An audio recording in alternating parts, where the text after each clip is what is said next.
Good evening friends. எல்லாரும் எப்படி இருக்கீங்க? பார்த்தீங்கன்னா வெள்ளூரில் மழை வச்சு செஞ்சிட்ருக்கு. பவர் இல்லை, வெளியில் நல்ல மழை. வைஃபையோட கனெக்ஷன் எப்படி இருக்குது அப்படின்னு தெரியாது. But in spite of everything உங்களோட எல்லாரோட சப்போர்ட் அண்ட் விஷஸோட இந்த ப்ரோக்ராம் நல்லா நடக்கும்னு நினைக்கிறேன். கிட்டத்தட்ட ஒரு ½ அன் ஹவராக மழை நான் ஸ்டாப் ஆலங்கட்டி மழை கொட்டிகிட்டு இருக்கு. பவர் இல்லை, யூகேஸோட ஒரு லைட் ஓடிட்டு இருக்கு. Okay, will see. So I hope எல்லாரும் நல்லா இருப்பீங்க. இந்த கடவுளோட அருளோட அவங்கவுங்க இடத்துல ரொம்ப சேஃபாக இருப்பீங்கன்னு நம்புகிறேன். அந்த ப்ரோக்ராம் நாங்கள் இன்சூரன்ஸ் வாரியர்ன்ற ஒரு குரூப்பில் பண்ணிட்டு இருக்கோம். இதில் என்ன ஒரு விஷயம் அப்படின்னா, இது வந்து லாக்டவுனுக்கு அப்புறம் என் டீமுக்கு சின்னதாக ஒரு ஆரம்பிச்ச விஷயம். 2வது நாளே டீமில் ஸ்டார்ட் பண்ணேன். அப்புறம் அதை ஒரு குரூப்புக்கு பண்ணோம். அப்போ இப்போ பார்த்தீங்கன்னா எல்லாருடைய பெனிஃபிட்டுக்காக பண்ணணும் அப்படின்ட்டு ஒரு சவுத் ஜோன் ஃபுல்லாக இருக்கிற எவ்வளோ பேர் இதில் இருக்கீங்க. நிறையா எஸ்பிஎஸ் இருக்கீங்க, ஆஃபீஸர்ஸ் இருக்கீங்க, டெவலப்மெண்ட் ஆஃபீஸர்ஸ் இருக்கீங்க, ஏஜென்ட் ஃப்ரெண்ட்ஸ் எல்லாருக்கும் இருக்கீங்க. ஸோ உங்கள் எல்லாருக்கும் எங்களால் முடிஞ்ச ஏதோ ஒரு நல்ல விஷயம் செய்யணும். ஸோ அதுதான் இதனுடைய நோக்கமும் கூட. ஒரு விஷயம் எப்பயுமே மைண்டில் இருக்கும், நோ ஃப்ரீ லஞ்ச் அப்படின்னு சொல்லுவாங்க.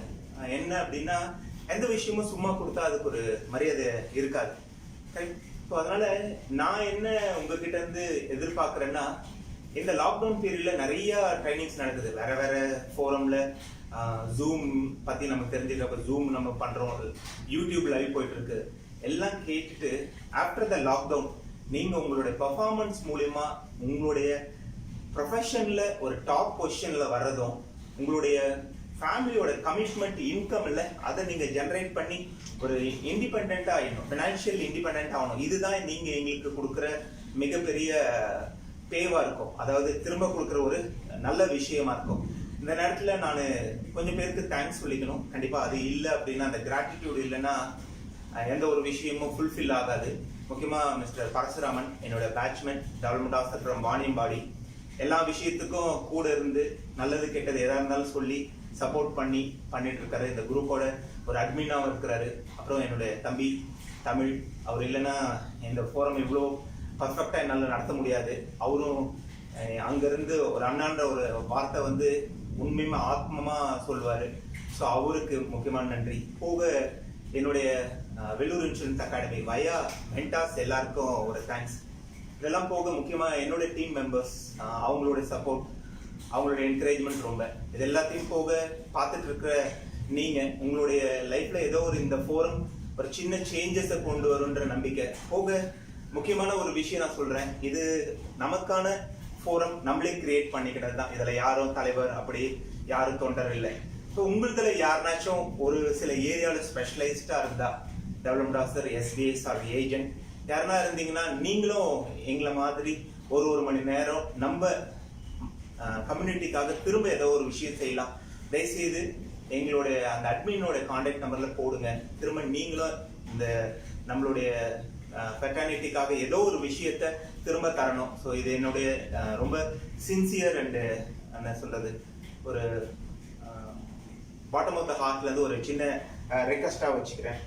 ஸோ இன்னைக்கு பாத்தீங்கன்னா ட்ரைனிங் ரா மெட்டீரியல் அப்படின்னு வச்சிருக்கேன். ரா மெட்டீரியல் அப்படின்னா என்ன அப்படின்னா, ஒவ்வொரு இண்டஸ்ட்ரிக்கும் ஒரு மூலப்பொருள் தான் அதனுடைய ப்ரொடக்ஷனுக்கான முக்கியமான ஒரு ரா மெட்டீரியல். சே எக்ஸாம்பிள், ஒரு ஸ்டெயின்லெஸ் ஸ்டீல் வாங்கிட்டு வர்றாருன்னா அந்த பாத்திரம் செய்யறவருக்கு அதுதான் ரா மெட்டீரியல். அதை முடிச்சு ஒரு பாத்திரம் வர்றது அவருடைய ப்ரொடக்ஷனோட அவுட்புட். அதே மாதிரி ஒரு லெதர் இண்டஸ்ட்ரியில ப்ராசஸ் லெதர் வாங்கிட்டு வருவாங்க, ஷூவாவோ பெல்ட்டாவோ எதோ ஒன்னாவோ ப்ராசஸ் பண்ணுவாங்க. எண்டு அவங்களுக்கு வந்து ஒரு பேக்கோ ஷூவோ பர்ஃபெக்ட் ஃபினிஷிங்கா கிடைக்கும். அப்ப அங்க லெதர் இந்த ரா மெட்டீரியல். ஒரு டெக்ஸ்டைல்ஸ் மில்லுல துணி நொறுக்கிற இடத்துல பாத்தீங்க அப்படின்னா பஞ்சும் நூலும் தான். ஸோ அப்போ எல்லா ஒரு இண்டஸ்ட்ரியிலையும் ரா மெட்டீரியல் இல்லைன்னா அந்த ப்ரொடக்ஷனும் நடக்காது, என் ப்ராடக்டும் வராது. அப்ப ஏஜென்டான நமக்கு எது ரா மெட்டீரியல்? நம்மளோட ரா மெட்டீரியல் நம்ம பார்க்க போற ப்ராஸ்பெக்ட் தான். அப்ப ப்ராஸ்பெக்ட் இல்லைன்னா என்னோட வேலையே இல்லை. ப்ராஸ்பெக்டிங்க பண்ணலைன்னா என்னுடைய எந்த ஒரு தொழிலுமே நடக்காது. இப்ப ப்ராஸ்பெக்டிங் தான் என்னோட ரா மெட்டீரியல் தெரிஞ்சு எத்தனை பேர் அதை ரொம்ப சீரியஸா முதல் ஜாபா எடுத்து பண்றோம்னு நினைக்க பார்த்துதான் நிறைய கொஸ்டின் மார்க்ஸ் வருது. நான் பார்த்திருக்கேன், ரொம்ப ஹைலி டேலண்டட் நாலேஜபிள் ஏஜென்ட்டா இருப்பாரு. நான் அவரோட பிரச்சனை எங்க இருக்கு அப்படின்னு பாத்தீங்கன்னா, ப்ராஸ்பெக்டிங்ல இருக்கோம்.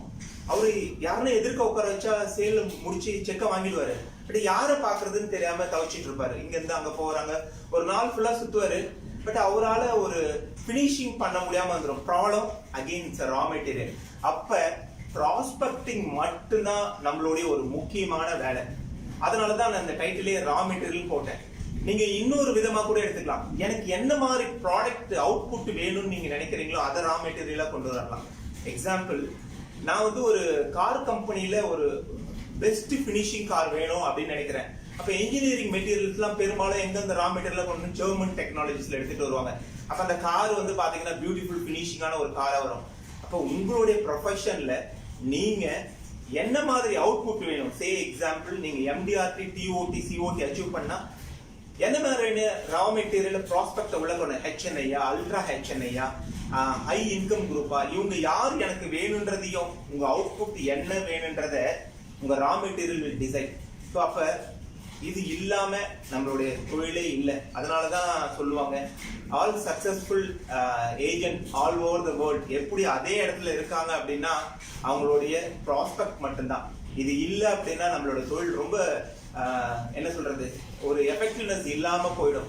இப்போ முடிஞ்ச அளவுக்கு இந்த ஒரு மணி நேரத்துல நான் உங்க கூட சொல்ல போறது மெத்தடாலஜி ஆஃப் ப்ராஸ்பெக்ட். என்ன பண்ணலாம் போக இது மட்டும்தான் அப்படின்னா இல்ல, இதுக்கு மேல எவ்வளவு வேணாலும் இதை பத்தி ஒரு 2-3 நாளைக்கு நம்மளால தொடர்ந்து பேச முடியும். இந்த ப்ராஸ்பெக்டிங்க்கு முன்னாடி ஒரு ஸ்டேஜ் இருக்கு. அதை என்ன சொல்றாங்க அப்படின்னா காலிட்ட சஸ்பெக்டிங். சஸ்பெக்டிங் அப்படின்னா என்ன? நான் ரோட்ல போயிட்டு இருக்கேன், ஒரு போலீஸ்காரர் நிக்கிறாரு, அந்த ஒரு பையன் கிராஸ் பண்றான். அந்த பையன் ஒழுங்கா போயிருக்கலாம். அந்த போலீஸ்காரை பார்த்து ஏதோ திரும்ப ஒரு 2-3 தடவை திரும்பி பாக்குறான், கொஞ்சம் வேகமா நடக்கிறான். இந்த போலீஸ்காருக்கு ஒரு டவுட் ஆயிடுச்சு, ஏன் இந்த பையன் நம்மளை பார்த்து அன்யூஷுவலான ஒரு பிஹேவியர் இருக்குது, தம்பி இங்க வாடா அப்படின்றாரு. அவருக்கு அவன் சஸ்பெக்ட் ஆயிடுறான். கூப்பிட்டு விசாரிச்சா அவன் ஏதாவது தப்பு செஞ்சிருந்தா கூட மாட்டிப்பான். ஸோ போலீஸ்காரருக்கு அவருடைய பார்வை ஒரு சஸ்பெக்டை கண்டுபிடிச்சு கொடுக்குது. அந்த மாதிரி நம்மளோட முகவர் தொழிலுக்கு நம்ம கண்ணை கொஞ்சம் ப்ராடா வச்சுட்டோன்னு வச்சுங்களேன், ஊரே நம்மளுடைய சஸ்பெக்ட் ஆயிடும். ஒரு உதாரணத்துக்கு நான் சொல்றேன். நான் ஒரு மீட்டிங்க்கு போறேன். அங்க போனா என்னோட ஒரு ஃப்ரெண்ட் இருக்கிறாரு. நான் அந்த ஃப்ரெண்டை பார்த்து அவர்கிட்ட ஹலோ ஹாய்ன்னு சொல்லிட்டு இருக்கேன். பக்கத்துல ஒரு 2 பேர் நிக்கிறாங்க. அந்த ஃப்ரெண்டு இன்ட்ரோடியூஸ் பண்றாரு. இவங்க 2 பேரும் என்னோட ஃப்ரெண்ட்ஸ். ஒருத்தர் டெக்ஸ்டைல்ஸ் வச்சுட்டு இருக்காரு, ஒருத்தர் கவர்மெண்ட் பேங்க்ல வேலை செஞ்சுட்டு இருக்காரு அப்படின்னு சொல்றாரு. நான் அவங்களை இன்ட்ரோடியூஸ் பண்ணிக்கிறேன், பேசுறேன். திரும்ப வீட்டுக்கு வந்தோடனே நான் செய்ய வேண்டிய முக்கியமான வேலை எது தெரியுமா? ஒரு நோட் எடுக்கணும். அந்த நோட்டோட மேல சஸ்பெக்ட் நோட்னு எழுதணும். எழுதி அந்த 2 பேரோட பேரு நான் எழுதணும். இப்ப இந்த 2 பேரு நான் எழுதி என்னோட இதுல முதல் சஸ்பெக்டா கொண்டு வந்தேன். நாட் எலிஜிபிள் ப்ராஸ்பெக்டான்னு எனக்கு தெரியாது. பட் 2 பேர் என்கிட்ட என் ஃப்ரெண்டு மூலியமா அவங்க பாக்குறதுக்கான வாய்ப்பை கிரியேட் பண்ணிருக்காங்க. அதே மாதிரி நான் ஒரு ரோட்ல போயிட்டு இருக்கேன், வேகமா போகாது ஒருத்தர் கையை காட்டிட்டு போறாரு. என் மைண்ட் ரீகால் பண்ணுது, யார் இவரு? 6 மாசத்துக்கு முன்னாடி நம்ம அங்க பார்த்தோம், நின்று பேசிட்டு இருந்தாரு அந்த கடைக்காரர் இல்லையா? வரேன், என்னோட நோட்ல எழுதுறேன். இப்ப பாக்குற எல்லாரையும் யாரெல்லாம் எனக்கு போலீஸ்காரர் எப்படி ஒரு குற்றவாளிய பார்வையை வச்சு கண்டுபிடிக்கிறாரோ, எனக்கு யார் யாரெல்லாம் ஆளுங்க கிடைப்பாங்க, என்ன தொழிலுக்கு யார் யாரெல்லாம் ப்ராஸ்பெக்டா மாறுவாங்கன்றவங்களோட பேர் நம்பரை ஒரு நோட் எடுத்து எழுத ஆரம்பிச்சா that note is called suspecting note. எவ்வளவுக்கு எவ்வளவு என்னால எழுத முடியுதோ அதுதான் என்னுடைய ரா மெட்டீரியல் ஆக போகுது. என்னோட என் ப்ராடக்டை கொண்டுட்டு வர போறது இதேதான். இந்த லாக்டவுன் பீரியட்ல பாத்தீங்கன்னா நீங்க உங்களுக்கு தோணலாம் சஸ்பெக்ட் எப்படின்னு. நான் சொல்றேன், நான் ஒரு ஏஜென்ட், எனக்கு நான் சஸ்பெக்ட் ஆகிறேன் எப்படின்றத நான் சொல்றேன். போன மாசம் நம்மளோட ஆபீஸ் க்ளோஸ் டவுன்ல இருந்தது. அப்ப பாத்தீங்கன்னா நிறைய பேரு ரினிவல்ஸை கட்டல. என்னோட கமிஷன் பாத்தீங்கன்னா டவுன் ஆச்சு. என்னோட கமிஷன் டவுன் ஆக பார்த்து எல்ஐசி கோவிட் அட்வான்ஸை போட்டு என்ன மேட்ச் பண்ணாங்க. இந்த மாசம் பரவாயில்ல, கொஞ்சம் பேர் ஆபீஸ் ஓபன் பண்ணவே ரினிவல்ஸை கட்டுறாங்க, என்னோட கமிஷன் கொஞ்சம் இம்ப்ரெஸ் ஆகும். இப்போ ஏதோ ஒரு காலத்துல என்னோட லைஃப்ல இந்த இன்கம் குறையறதுக்கான வாய்ப்பு இருக்கு. இதை நான் இந்த பீரியட் எனக்கு உணர்த்து இருக்குல்ல, இந்த கோவிட் பீரியட் எனக்கு இதை சொல்லி கொடுத்துருக்குல்ல, கேரண்டீடா ரெகுலர் இன்கம் உனக்கு வேணும், நீ என்ன உனக்கு பண்ணி வச்சிருக்க அப்படின்ற ஒரு வார்த்தையை எனக்கு சொல்லி கொடுத்துருக்குல்ல. இப்போ ஃபர்ஸ்ட் சஸ்பெக்ட் நான் தான். நான் உட்காந்து இப்போ அனலைசிஸ் பண்ணோம் என்னோட லைஃப்ல என்ன மாதிரி கேரண்டி இன்கம், எந்த ஏஜ்ல இருந்து வரதுக்கு நான் என்ன பிளான் பண்ணிருக்கேன். சஸ்பெக்ட் ஃபர்ஸ்ட் நான். அடுத்தது என் தம்பியை பாக்குறேன், அவர் கவர்மெண்ட் வேலை செய்யறேன்னு சொல்றாரு. இப்போ அவரை நான் கன்சிடர் பண்றேன் சஸ்பெக்டா. தம்பி நீங்க கவர்மெண்ட்ல வேலை செய்றீங்க, இந்த பீரியட்ல பாத்தீங்கன்னா நிறைய கவர்மெண்ட் ஸ்டாஃபோட சம்பளத்தை 50% குறைக்கலாமா, 60% குறைக்கலாமா நிறைய டாக். ஆமாமா, எனக்கே கொஞ்சம் பயமா தான் இருந்தது. இருக்கிற வருமானமே என்னோட குடும்பத்தை நடத்தணும்னு சொல்லி இதை குறைச்சா என்ன. இது உங்களோட ரிட்டையர்மெண்ட் ஆக பார்த்து உங்களோட இன்கம் 50% குறைஞ்சிடும். அப்ப அதுக்கு என்ன வழி வச்சுட்டு இருக்கீங்க? இது யார்கிட்ட வேணாலும், என் தம்பி கிட்ட கேட்கணும்ல, ஊர்ல இருக்கிற யார்கிட்ட வேணாலும் இந்த guarantee income. So he become a suspect. கொஞ்ச தூரம் போனா என்னோட சித்தப்பா பையன் சாஃப்ட்வேர் இன்ஜினியர் இருக்காரு. அவரு எப்பயுமே ஜாப் ஜாயின் பண்ணதுல இருந்து பாத்தீங்கன்னா வர இன்கம்ல இஎம்ஐ போட்டு வீடு வாங்கியாச்சு, காரை வாங்கியாச்சு, கிரெடிட் கார்டுக்கு லோன் இருக்கு, எல்லாம் கமிட்மெண்ட்டையும் கிரியேட் பண்ணிக்கினாரு அவரு. இப்ப அவரை நான் கேட்கிறேன், இந்த பீரியட்ல நிறைய சாஃப்ட்வேர் கம்பெனி இதுக்கப்புறம் டேக் ஆஃப் ஆக ஒரு வருஷம் ஆகுன்னு சொல்றாங்க. நிறைய ரிட்ரேஷன் இருக்கும், பீப்புளை வெளியில அனுப்புவாங்கன்னு சொல்றாங்க. அந்த டைம்ல நம்மளுடைய இன்கம் என்ன மாதிரி தம்பி பிளான் பண்ணி வச்சுட்டு இருக்கீங்க? பிரச்சனை வரும்ல. அவருக்கு ஒரு வேலை ஒரு நல்ல பாலிசி எடுத்திருந்தா ஒரு கேஷ் ஃப்ளோக்கு லோனை போட்டு ஒரு 3-4 லட்சத்தை உள்ள கொண்டு வந்து இந்த பீரியடை மீட் அவுட் பண்றதுக்கு யூஸ் பண்ணிருக்கலாம். நம்ம சொல்ல பார்த்தே தெரியல. இன்னைக்கு he became a suspect for me. அப்புறம் என்னோட மாமா பையன் யூஎஸ்ஏல இருக்கிறது. யூஎஸ்ஏல ஒரு மிகப்பெரிய பிரச்சனை வந்துட்டு இருக்கு. உங்களுக்கு தெரியும், இந்த கோவிட்னால அதிகமான டெத் வேர்ல்டுல எங்கன்னா யூஎஸ்ஏ. அங்க என்ன சொல்றாங்க, இந்த H1B விசாவை வந்து ரினிவல் பண்ண வேணாம், ஃபாரின் இமிகிரேஷனே அலோவ் பண்ண வேணாம், நம்மளுக்குள்ளே 50 லட்சம் பேருக்கு எம்ப்ளாய்மெண்ட் இல்லாம போயிட்டு இருக்கு. அதனால நம்ம என்ன பண்ணலாம், கொஞ்ச நாளைக்கு இந்த மாதிரி ஆட்களை வேலையிலிருந்து வெளியில அனுப்பிடலாம் அப்படின்னு பேசுறாங்க. நம்ம படிச்சுட்டு போன மாமா பையனுக்கும் ஊருக்கு வருவாரு. நிறைய பேர் இது மாதிரி வேர்ல்டு வைடு இருக்கிறவங்களே இந்த என்ன சொல்றது, ஏர் டிராவல்ஸ் அஃபெக்ட் ஆனதுனால இன்னும் கொஞ்சம் நாள் ஆகும், மாசம் ஆகும் சொல்றதுனால இப்ப அலோவ் பண்ணா எல்லாரும் இந்தியாவுக்குள்ள குடும்பங்களை பார்க்கணுன்றதுனால வருமானத்தை வேணான்னு வருவாங்க. இவங்க எல்லார் கையிலயும் பாத்தீங்கன்னா நிறைய மணி சேர்த்து வச்சிருப்பாங்க. இப்ப வர பார்த்து இவங்க எல்லாம் என்னோட ஜீவன் சாத்திக்கான சஸ்பெக்ட் ஆகுறாங்க. அடுத்தது நான் நடந்து போயிட்டே இருக்கேன். அந்த தெரு கார்னர்ல எப்பயுமே என்னை பார்த்து விஷ் பண்ணுவாரு. அவரு பாத்தீங்கன்னா ஒரு ஹோட்டல் 2-3 ஹோட்டல் வச்சுக்கிறதா எப்ப பார்த்தாலும் ரொம்ப பெருமையா சொல்லுவாரு. அவருக்கு இந்த பீரியட்ல பாத்தீங்கன்னா ஹோட்டலோட பிசினஸே நடக்கல. அவர் என்ன சொல்றாரு, ரெக்கரிங் எக்ஸ்பென்சஸ் ஆகிட்டே இருக்கு, நிறைய பேருக்கு சேலரி கொடுக்க வேண்டியது இருக்கு, ஹோட்டல்ல மெயின்டைன் பண்ணிக்க வேண்டியதா இருக்கு. இதுக்கு நடுவில் என்னுடைய ஃபேமிலி ரன் பண்றது கூட, ஏன்னா எசென்ஷியல் இன்னைக்கு யாருக்குமே பேசிக் லைஃபோட இது கஷ்டமா தெரியல. லைஃப் ஸ்டைல எந்த அளவுக்கு லீட் பண்ணுமோ அதை மீட் அவுட் பண்றதுக்கான வருமானம் இல்லைன்றது பெரிய கஷ்டமா எல்லாரும் பண்றாங்க. இப்ப அவரு என்னுடைய கேரண்டீட் இன்கம் ஒரு சஸ்பெக்ட் ஆயிடுறாரு. கொஞ்ச தூரம் நடந்து போனா ஆறுமுகம் ஒரு ஃப்ரெண்டு நிக்கிறாரு. அவரை கேட்கிறேன், என்ன எப்படி இருக்கீங்கன்னு. ஆமாங்க, வீடுலாம் ஒரு 4-5 வீடு வாடகை விட்டுருந்தீங்களே, எப்படி ரெண்ட் வந்துட்டு இருக்குதான்னு கேட்டா அவர் சொல்றாரு, என்னவோ கவர்மெண்ட் ஒரு 3 மாசத்துக்கு ரெண்ட் எல்லாம் தர வேணாம்னு சொல்லிட்டாங்க. அதனால இவங்க வெளியூர்ல இருந்து வந்து வேலை செய்யற ஜனங்க தான் தங்கியிருந்தாங்க. அவங்களுக்கு வேலையே இல்லை, எப்படி ரெண்ட்டை தருவாங்கனால அவங்களை ஃபோர்ஸ் பண்ணியே தர முடியல. அது இல்லாததுனால என்னோட குடும்பமும் இப்ப கொஞ்சம் ஸ்ட்ரகிள் பண்ணிட்டு இருக்கேன். கேரண்டீட் இன்கம்க்கு அவரு ஒரு சஸ்பெக்ட். கொஞ்ச தூரம் நடந்து போனா ஒரு 2 சினிமா தியேட்டர் வச்சிருக்கிற ஒருத்தரை பாக்குறேன். உங்களுக்கு தெரியும், சினிமா இண்டஸ்ட்ரியும் போயிட்டோம். அவருக்கு நான் பாலிசி சொல்ல பார்த்து நிறைய விஷயம் சொல்லியிருக்கேன். ஒரு ஷோவில் 10 டிக்கெட்டோட காசு ஒரு 1000 ரூபாய் எடுத்து வச்சீங்கன்னா கூட உங்களுக்கு ஒரு பெரிய எஸ்டேட்டை கிரியேட் பண்ணலாம், ஒரு கேரண்டீட் இன்கம் கிரியேட் பண்ணலாம். அப்ப அவருக்கு புரியல. இன்னைக்கு பிலிம் இண்டஸ்ட்ரி அவர் நினைச்சு கூட லைஃப்ல பார்த்திருக்க மாட்டாங்க, ஒரு 40 நாளா மூடி இருக்குன்ட்டு.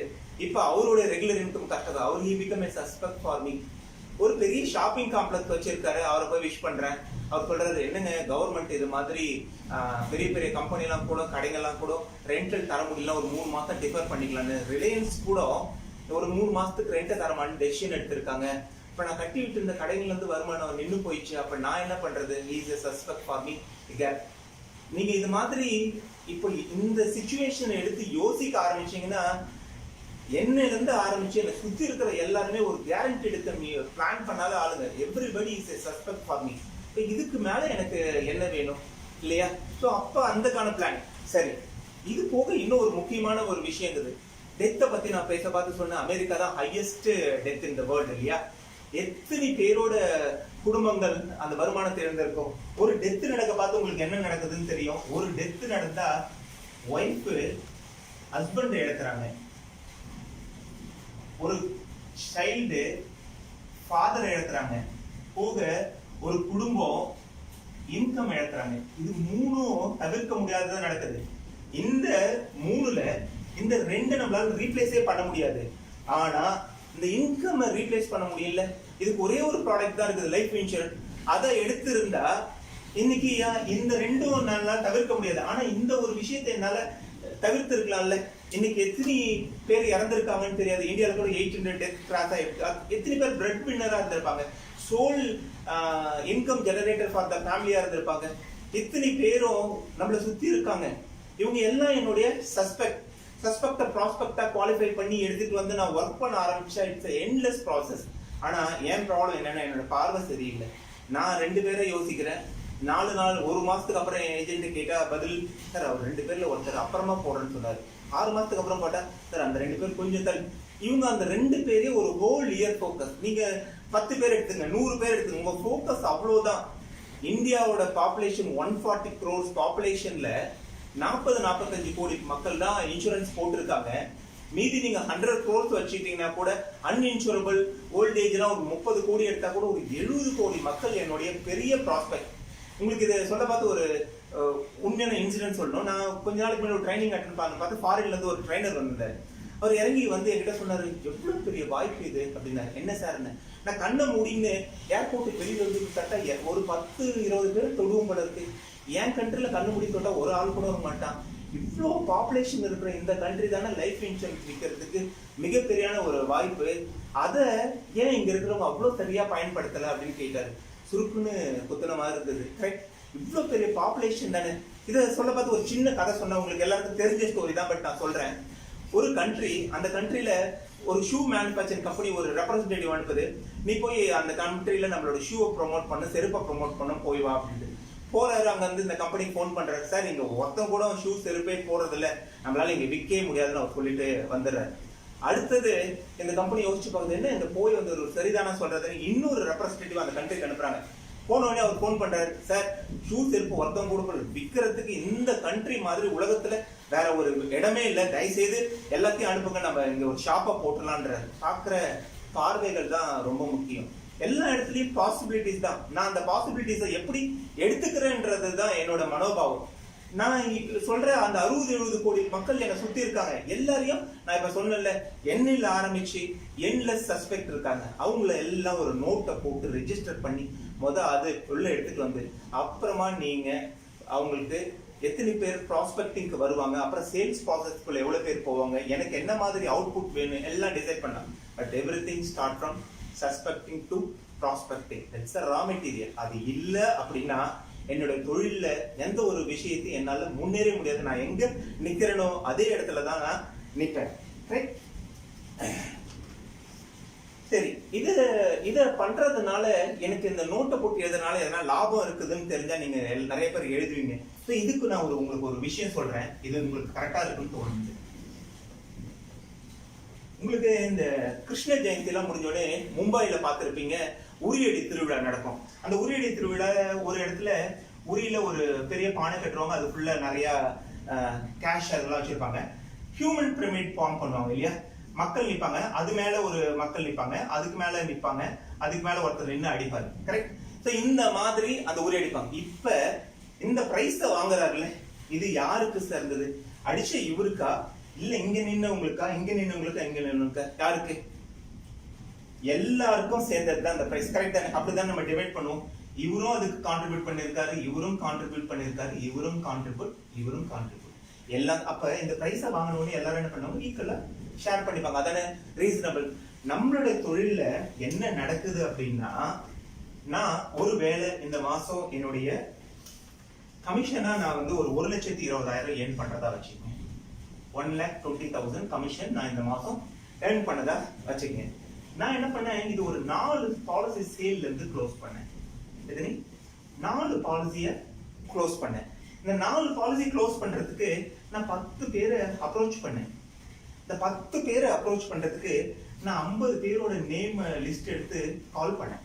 ஸோ திரும்ப நான் சொல்றேன், இந்த 50 பேரு நான் எழுதிட்டு அதுல இருந்து கால் பண்ண ஒரு 10 பேரு என்ன பாலிசிக்கு வாங்கன்னு சொல்றாங்க. அதுல இருந்து 4 பேரு என்கிட்ட பாலிசி வாங்கியிருக்காங்க. கரெக்டா? இப்ப இந்த 1,20,000 அந்த உரி அடிச்சதுல ஹியூமன் பிரமிட்ல பாத்தீங்கன்னா எல்லாருக்கும் ஈக்குவல் டிவிஷன் தானே கொடுத்தோம், எல்லாருக்கும் ஷேர் ஒன்னா தானே கொடுத்தோம்.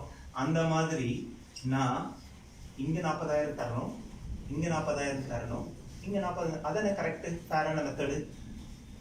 ஏன்னா எல்லாருமே இந்த 50 பேர்ல இருந்தா இந்த 4 பேர் இருந்தாங்க. இந்த 50 பேர் எழுதி நான் கால் பண்ணல, இந்த 4 பேர் வந்திருக்க மாட்டாங்க. ரீசனபிள் தானே? சோ இந்த 50 பேர் நேம் எழுதுனல, அப்ப ஈச் நேம் 800 rupees நான் சம்பாதிச்சிருக்கேன். ஒரு பேர் நான் எடுத்து யாருன்னு பேரு மொபைல் நம்பர் எழுத பார்த்து எனக்கு எவ்வளவு சம்பாதனை கிடைச்சிருக்கு. நான் 10 பேரை போய் பார்த்தல, ஈச் அப்ரோச்சுக்கு எனக்கு 4000 ரூபாய் கிடைச்சிருக்கு. ஈச் சேலுக்கு எனக்கு 10,000 ரூபாய் கிடைச்சிருக்கு.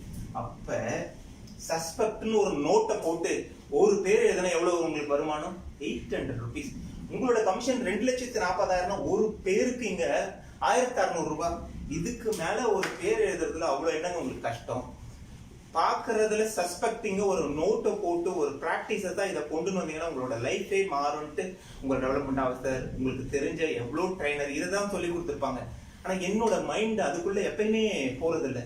என்னோட அவர்ஷன் அந்த ப்ராஸ்பெக்டிங்க தவிர நான் எல்லாத்துலயுமே பயங்கர ஸ்ட்ராங்கா இருக்கேன். என்னோட டீமை கூட பர்சனலி நான் எடுத்து எக்ஸ்பிளைன் பண்ணா கூட ப்ராப்ளமே இங்க இருந்து தான் ஸ்டார்ட் ஆகும். அவங்களுக்கு பாக்குறதுக்கு ஆள் இல்ல, ரா மெட்டீரியல் இல்லாம என் ப்ராடக்ட் வராது. அப்ப 50 பேர்ல ஒரு ஆளுக்கு 800 rupees கான்ட்ரிபியூட் பண்ண பார்த்து இதோட ஒரு பெஸ்ட் தொழில் உலகத்துல எதுனா இருக்குமா?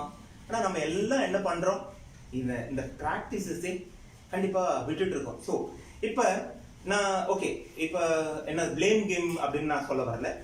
லெட் வி கோ, ஒரு இன்டெப்தா ஒரு அனாலிசிஸ் பார்க்கலாம். இந்த பீரியட்ல எப்படி ப்ராஸ்பெக்டிங்க பண்ண முடியுன்ற இது தான் கரெக்டான ஸ்ட்ராட்டஜி அப்படின்னு நான் சொல்ல மாட்டேன். இதுல நிறைய ப்ராசஸ் இருக்கு. ப்ராஸ்பெக்டிங் எடுக்கணும்னா கிட்டத்தட்ட ஒரு 3 நாளைக்கு 8 மணி நேரத்துக்கு கூட கிளாஸ் எடுக்கலாம். அவ்வளோ மெத்தட்ஸ் ஆஃப் ப்ராஸ்பெக்டிங் இருக்கு. நான் இன்னைக்கு உங்களுக்கு பேசிக்ஸா ஒரு சில விஷயங்களை மட்டும் உங்க கூட ஷேர் பண்ணிக்கலாம்னு இருக்கேன். Correct? Let we go.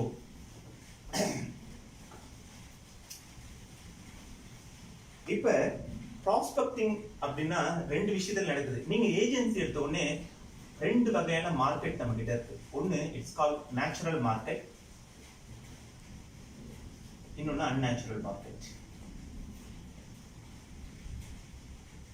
Natural market அப்படின்னா என்னன்னா, நான் பாலிசி ஏஜென்சி எடுத்த உடனே பாலிசி கேட்கறது எல்லாம் என்கிட்ட தெரிஞ்சவங்க கிட்ட தான் போய் கேட்பேன். இந்த தெரிஞ்சவங்க எல்லாம் நேச்சுரல் மார்க்கெட். நிறைய பேருக்கு பிரச்சனையே அந்த நேச்சுரல் மார்க்கெட் எக்ஸாஸ்ட் பண்ணிட்டாங்கன்னா அதுல இருந்து இங்க வர்றதுக்கு பயந்துட்டு அவங்களுடைய தொழிலே ஸ்ட்ரகிள் ஆக ஆரம்பிச்சிடும். எடுத்த ஸ்பீட்ல ஒரு 3 வருஷம் 300-400 லைஃப் பண்ணியிருப்பாங்க. அதுக்கப்புறம் எங்க நிக்கிறாங்கன்னா ஏதோ ஒரு இடத்துல ஸ்டக் ஆகி நின்றுட்டு இருப்பாங்க. யாரை பாக்குறதுன்னு தெரியாது. இங்க யோசிச்சு பார்க்க ஒரு விஷயம், எனக்கு 1 லட்சம் பேர் தெரிஞ்சிருக்கலாம், ஆனா இன்னும் 140 கோடி பேர் தெரியாதவங்க இருக்கிறாங்க. அப்ப என்னுடைய நாலேஜ் இந்த அன்நேச்சுரல் மார்க்கெட்டை எப்படி நேச்சுரல் மார்க்கெட்டா மாத்திக்கிறன்ற ஒரு விஷயம் தானே முக்கியமானது. இதுக்கான சின்ன சின்ன டெக்னிக்ஸ் நான் கத்துட்டு இதை ஒரு எண்ட்லெஸ் ப்ராசஸா கொண்டு வந்துட்டா எவ்வளவு நாள் நான் ஏஜென்சி செய்யறோம் அதை ரொம்ப சக்சஸ்ஃபுல்லா செய்ய முடியும் இல்லையா? கரெக்ட்? ஸோ இப்ப நான் என்ன பண்றேன், இந்த சொன்ன விஷயத்தை எப்படி டிவைட் பண்றேன். எனக்கு known people, unknown. Correct? Natural, unnatural market 2 பிரிச்சுறேன். இப்ப இதை நான் 2 பிரிக்கிறேன்.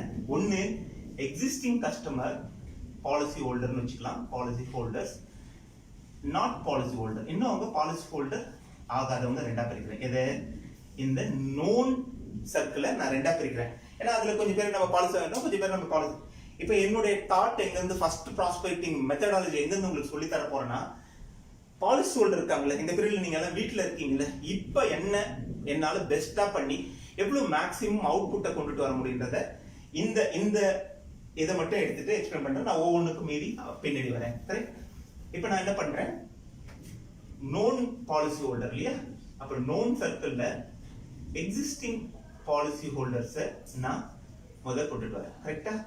எக்ஸிஸ்டிங் பாலிசி ஹோல்டர் இவங்களை என்ன பண்ணலாம்?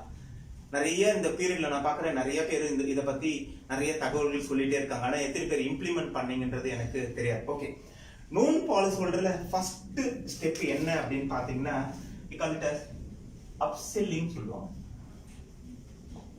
அப்செல்லிங் அப்படின்னு சொல்லுவாங்க.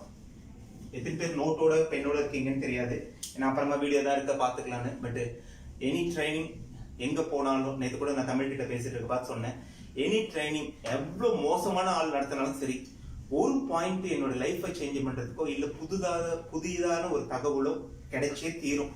அதனால இனிமேட் வர காலத்துல நீங்க ஒரு ட்ரைனிங்னு வந்து உட்காந்தீங்கன்னா ஒரு நோட்டு பெண்ணோட சின்ன சின்ன பாயிண்ட்ஸ் நீங்க எழுதுங்க. அதை திரும்ப பாத்தீங்கன்னா ஏதோ ஒரு விஷயம் கத்துக்கிட்டேன்னு தோணும். கரெக்ட்? அப்செல்லிங் அப்படின்னு சொல்லுவாங்க. அப்செல்லிங்னா என்ன? இதுல இருந்து எப்படி பாலிசி ஹோல்டர் லிஸ்ட் என்கிட்ட இருக்குதுல, நான் என்ன சொல்றேன், ஒரு 10 வருஷம் ஏஜென்டா இருக்கீங்க, எனக்கு நிறைய பேர் அதுல இப்பதான் ஏஜென்ட்ஸ் எடுத்துக்கிறேன், பரவாயில்ல, இந்த ஃபோரம்ல நிறைய விஷயம் சொல்லித்தரேன். சீனியர் ஏஜென்ட் இருக்கீங்க, நான் ஆவரேஜ் ஒரு 500 எக்ஸிஸ்டிங் பாலிசி ஹோல்டர் இருக்கிறதா நான் கன்சிடர் பண்ணிக்கிறேன். எவ்வளவு? 500 வச்சுட்டு நீங்க அது அதிகமா இருந்தா உங்களோட மெத்தடாலஜி இன்னும் பெருசா ஒர்க் அவுட் ஆகும். கம்மியா இருந்தா பரவாயில்ல, அன்னோனை பத்தி நான் பேச பார்த்து நீங்க மீட் அவுட் பண்ணிடுவீங்க. ஒரு 500 எக்ஸிஸ்டிங் பாலிசி ஹோல்டர். அதுல ஃபர்ஸ்ட் பாயிண்ட் அப்செல்லிங். அப்செல்லிங்னா என்ன அப்படின்னா, நான் ஒரு 2-3 வருஷத்துக்கு முன்னாடி ஒரு பாலிசி ஹோல்டர் கிட்ட பாலிசி பேசுறேன். அவருக்கு நான் ஒரு 10 லட்சத்துக்கு ஒரு பாலிசி பிரசன்டேஷன் எல்லாம் கொடுத்துறேன். அவரும் ஒத்துட்டார். என்ன சொல்றாரு, பண்ண பார்த்து, சார் இப்ப என்கிட்ட வருமானம் கொஞ்சம் கம்மியா இருக்கு, ஒரு 5 லட்சம் போட்டுங்க, ஒரு வருஷத்துக்கு அப்புறம் நான் பாலிசி எடுத்துக்கிறேன். அந்த மாதிரி உங்களை எத்தனையோ பேருக்கு கண்டிப்பா சொன்னவங்க நிறைய பேர் இருப்பாங்க. இந்த ஒரு விஷயத்துக்கு அப்புறம் நான் போய் ஃபாலோ பண்ணேன்னா எனக்கு தெரியாது. கரெக்ட்? அப்ப அந்த மாதிரி கேப் சொல்றோம்ல, கேப், அதாவது அவருக்கு இன்சூரன்ஸ் தேவை ஒன்று இருக்கு, நான் ஒரு சின்ன போர்ஷனை தான் கொடுத்துருக்கேன், மீதி கேப்பா இருக்கு. அப்ப இவங்க எல்லாம் என்னோட ஃபர்ஸ்ட் ப்ராஸ்பெக்டா மாறுறாங்க. உங்க லிஸ்ட்ல எடுத்து வச்சு எவ்வளவு பேருக்கு இன்சூரன்ஸ் எவ்வளவு கொடுத்துருக்கலாம், எவ்வளவு பேசணும், அதுல எவ்வளவு வாங்கினாங்க, மீதி எவ்வளவு அப்புறமா தரேன்னு சொன்னாங்க, எடுத்து எழுதுங்க. இந்த 1 வருஷம் 2 வருஷத்துல உங்க பாலிசி ஹோல்டர் லிஸ்ட் எடுத்து பாத்தீங்கன்னா, அவரு சேலரி இன்கிரிமெண்ட் ஆகி வேற ஒரு கம்பெனிக்கு போய் இல்ல ஃபாரின்கே போய் கூட செட்டில் ஆயிட்டு இருக்கலாம். அந்த மாதிரி இருக்கிறவங்க வருமானம் இப்ப கொஞ்சம் அதிகமா இருக்கலாம். அப்ப இன்கம் இன்க்ரீஸ் ஆனவங்க எவ்வளவு பேருன்றத பாருங்க. கரெக்ட்? அடுத்தது பாத்தீங்கன்னா, ஒருத்தரோட லைஃப் ஸ்டைலே ஒரு சின்ன கடை வச்சிருந்திருப்பாரு. இந்த ஒரு 6-7 வருஷத்துல நீங்க உங்க பாலிசி ஹோல்டரா இருக்கிறதுக்காட்டி அவர் பாத்தீங்கன்னா 2 கடையை திறந்துட்டு இருப்பாரு. அவர் லைஃப் ஸ்டைலே சேஞ்ச் ஆயிருக்கும். ஸோ அவரோட லிஸ்ட்டை எடுங்க. அப்புறம் பாத்தீங்கன்னா, கேரியர்ல வேற லெவல்ல போயிட்டு இருப்பாங்க. இங்க ஒரு சாதாரண ஆளா இருப்பாங்க, ஒரு 6-7 விஷயத்துல வேற இடத்துக்குள்ள போயிட்டு ஒரு டாப் லெவல்ல செட்டில் ஆயிட்டு இருப்பாங்க. அந்த மாதிரி கேரியர். இப்ப அப்செல்லிங்ன்றது என்ன அப்படின்னா, என்னுடைய பாலிசி ஹோல்டர் லிஸ்ட்டை எடுத்து வச்சு நான் இவரு ஏற்கனவே நான் எவ்வளவு பாலிசி பேசினேன், ஃபுல் அமௌண்ட் எடுத்துட்டாரு, எனக்கு கேப் இருக்கா அதை ஃபைண்ட் அவுட் பண்ணி அந்த பேரு அந்த 500ல இருந்து லிஸ்ட் அவுட் பண்ண போறேன். அவரோட இன்கம் 2-3 வருஷத்துக்குள்ள என்ன மாதிரி மாறி அவர் எங்க இருக்கிறாரு இப்ப, அந்த மாதிரி இருக்கிறவங்களோட லிஸ்ட். இல்ல அவரோட லைஃப் ஸ்டைலே சேஞ்ச் ஆகி வேற இடத்துல போயிருக்காரா, இல்ல கேரியர்ல என்ன வேற ப்ரமோஷன் எங்கன்னா போயிருக்கா, இந்த எல்லாம் லிஸ்ட் எடுத்தா எனக்கு தெரிஞ்சு உங்க 500ல நீங்க உட்காந்து இதெல்லாம் people are calling as data mining. இருக்கிற டேட்டாவை மைனிங்னா என்ன, சுரங்கம் தோண்டி பாக்குறது. இந்த தோண்ட இதுக்குள்ள நிறைய தகவல்கள் எனக்கு கிடைக்கும். இந்த தகவல்களை பேஸ் பண்ணி நான் ஃபர்ஸ்ட் லிஸ்ட் அவுட் பண்றேன். எனக்கு தெரிஞ்சு நீங்க கரெக்டா லிஸ்ட் அவுட் பண்ணீங்கன்னா 50ல இருந்து 75 பேரை இந்த ஃபர்ஸ்ட் ஸ்டேஜ்ல ப்ராஸ்பெக்டிங் பண்ண முடியும். நீங்க ஜெனுவனா ஆன்சர் பண்ணீங்கன்னா கண்டிப்பா பண்ண முடியும். உங்களோட 500 பேர், ஆனா எத்தனை பேர்கிட்ட இந்த லிஸ்ட் இருக்கு, கொஸ்டின் மார்க். எத்தனை பேர் பாலிசி ஹோல்டர் கூட நான் தொடர்புல இருந்தேன், அது கொஸ்டின் மார்க். இது எல்லாம் நான் ப்ரொஃபஷனலா அன்ப்ரொஃபஷனலான்னு காட்டிடும். ஸோ நான் இந்த எல்லாருமே எல்லாம் ப்ரொஃபஷனல் ஏஜென்ட், நம்ம என்டையர் டீமுமே ப்ரொஃபஷனல் பீப்புள்ன்ற ஒரு மைண்ட் செட்ல சொல்லிட்டு இருக்கேன். ஃபர்ஸ்ட் நான் அப்செல்லிங் எடுத்து அதுல இந்த மாதிரி அனாலிசிஸ் பண்ணா I will be get 75, minimum 50ல இருந்து 75 பேரை என்னால ப்ராஸ்பெக்டிங் பண்ண முடியும். Second is called cross selling சொல்லுவாங்க.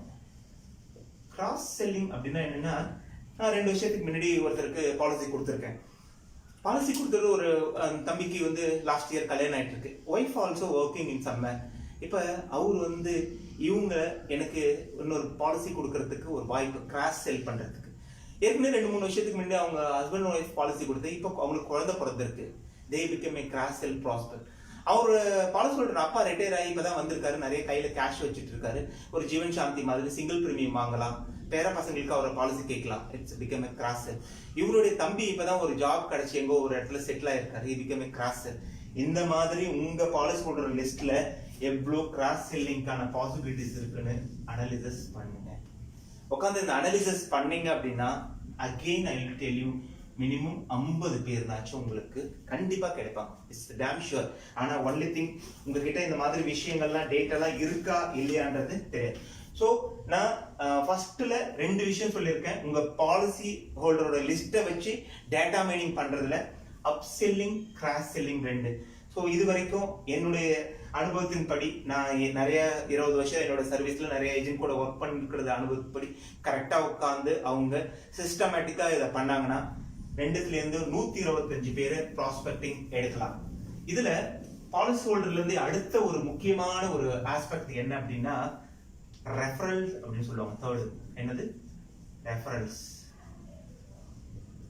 ரெஃபரல் வந்து சாரி கரண்ட் இல்லைங்க, அதனால ரெஃபரல்ஸ்ன்றது வந்து ஒரு என்லெஸ் செல்லிங் டெக்னிக். அது ஒரு ப்ராஸ்பெக்டை ஜெனரேட் பண்றதுக்கு இதுக்கு ஒரு தடையே இல்லை. எவ்வளவு நாள் வேணாலும். இதை நான் சொல்லல, ஹார்வர்ட் பிசினஸ் ஸ்கூல் ஒரு ரிசர்ச் பண்றாங்க. ஹார்வர்ட் பிசினஸ் ஸ்கூல் ஒரு ரிசர்ச் பண்ணதுல ஒரு முக்கியமான ஒரு 3 தகவல், இது ஏன்னா உங்களுக்கு ரொம்ப முக்கியமா இருக்கும். 3 தகவல்களை சொல்றாங்க. ஒண்ணு, ரெஃபரல் வாங்குறோம்ல, இந்த ரெஃபரல்ஸ்னால வர இன்சூரன்ஸ் வந்து பாத்தீங்கன்னா 250 மடங்கு சேல் நடக்குது வேர்ல்டு வைட். 100 மடங்குலாம் இல்லை, ஆல்மோஸ்ட் சொல்றவங்க எல்லாருமே பாலிசி போடுற அளவுக்கு ரெஃபரல் மெத்தட். நான் இந்த ஸ்லைடை உங்களுக்கு அந்த கட்டிங் அனுப்பி விடுறேன், நீங்க பார்க்கலாம். 250% almost sale is doing. First. Second, 20% of existing policy ஹோல்டர்கள் தான் நம்ம பேசிட்டு இருக்கோம். உங்க பாலிசி ஹோல்டர் லிஸ்ட்டை வச்சுட்டு 20% policy holder or existing customers ரெஃபரலை தராங்க கேட்கறவங்களுக்கு. கரெக்ட். இதுல 3வது பாயிண்ட் என்ன சொல்றாங்கன்னா, 60% மக்கள் இந்த சேல் க்ளோஸ் ஆகிறதுக்கே உதவுறாங்க. புரியுதா? ஆல்மோஸ்ட் 80% வந்து ரெஃபரல் சிஸ்டமா பண்றாங்க. ஒரு இதுல வந்து இந்த மேஜிக் ஒர்க் அவுட் பண்ணா ஜி பூம்பான்னு சொல்ற மாதிரி ஒரு சில கிரைட்டீரியா இருந்தா இது ஒர்க் அவுட் ஆகும். ஃபர்ஸ்ட் திங், அந்த கஸ்டமர் என்ன, நான் எக்ஸிஸ்டிங் பாலிசி ஹோல்டர் என்ன ட்ரஸ்ட் ஒர்த்தியா நான் இருந்திருக்கணும். அவரு கேட்கறதுக்கு முன்னாடி சர்வீஸ் பண்ணணும். நான் பாலிசி போட்டுட்டு திரும்பியே பார்த்துருக்க மாட்டேன். நான் 3 வருஷம் 4 வருஷம் அவர் யாருன்னே தெரியாது. ஒரு எஸ்பிடியூக்கோ லோனுக்கோ அவர் வந்து ஆஃபீஸில் நிற்க பார்த்து, சார் வணக்கம் எப்படி இருக்கீங்க, ஒரு யாருன்னா ஒரு ஆளை சொன்னாங்கன்னா சத்தியமா சொல்ல மாட்டாரு. ஏன்னா அவரே உங்ககிட்ட மோசமான அனுபவங்களை பட்டிருக்காரு. கரெக்டா? ஸோ ஒரு சின்ன சின்ன ஃபார்முலா, இந்த இது ஒர்க் அவுட் ஆகணும்னா ஒரு சின்ன பேசிக்ஸ் இருக்கு. அந்த மந்திரங்கள்லாம் கரெக்டா நீங்க பண்ணிருந்தீங்கன்னா இதெல்லாம் பழிக்கும். அப்படின்னா உங்க பாலிசி ஹோல்டரை நீங்க பாலிசி ஹோல்டர் கிட்ட நீங்க ட்ரஸ்ட் ஒர்த்தியா இருந்திருக்கணும், நல்ல ரிலேஷன்ஷிப்ல இருந்திருக்கணும், அவரோட லைஃப்ல ஏதோ ஒரு சின்ன மாற்றத்துக்கு நீங்க ஒரு காரணமா உங்க பாலிசி மூலியமா இருந்திருக்கணும்.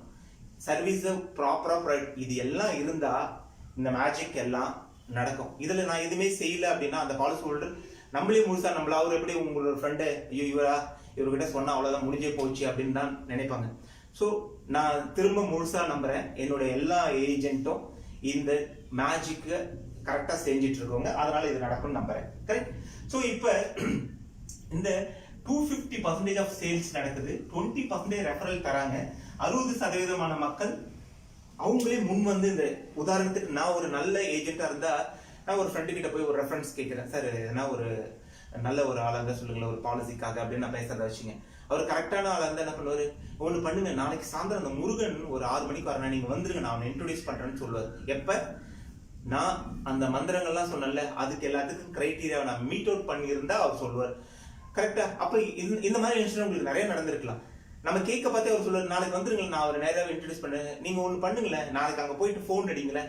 அப்ப அவங்களே வாலண்டரிலி ஹெல்ப் பண்றாங்க. நீங்க இந்த ரீசெண்ட் டைம்ல இந்த ரெஃபரல்ல பாத்துருந்தீங்கன்னா, இவன் ஒரு துணி கடைக்கு போறீங்க, உங்க எக்ஸ்பீரியன்ஸ் ஷேர் பண்ணுங்கன்னு சொல்லுவோம். ஒரு வீட்டுக்கு வந்தோட ஒரு மெசேஜ் வரும், அந்த லிங்கை கிளிக் பண்ணுங்க. லிங்கை கிளிக் பண்ணீங்கன்னா எங்களோட எக்ஸ்பீரியன்ஸ் எப்படி இருந்தது, உங்க ஃப்ரெண்டுங்களுக்கு யாருக்குன்னா நீங்க சொல்லுவீங்களா, எத்தனை பர்சன்டேஜ், 1ல 10 ரேட்டிங் தரும், எந்த ரேட்டிங்ல இதை சொல்லுவீங்கன்னு கேட்கறான்.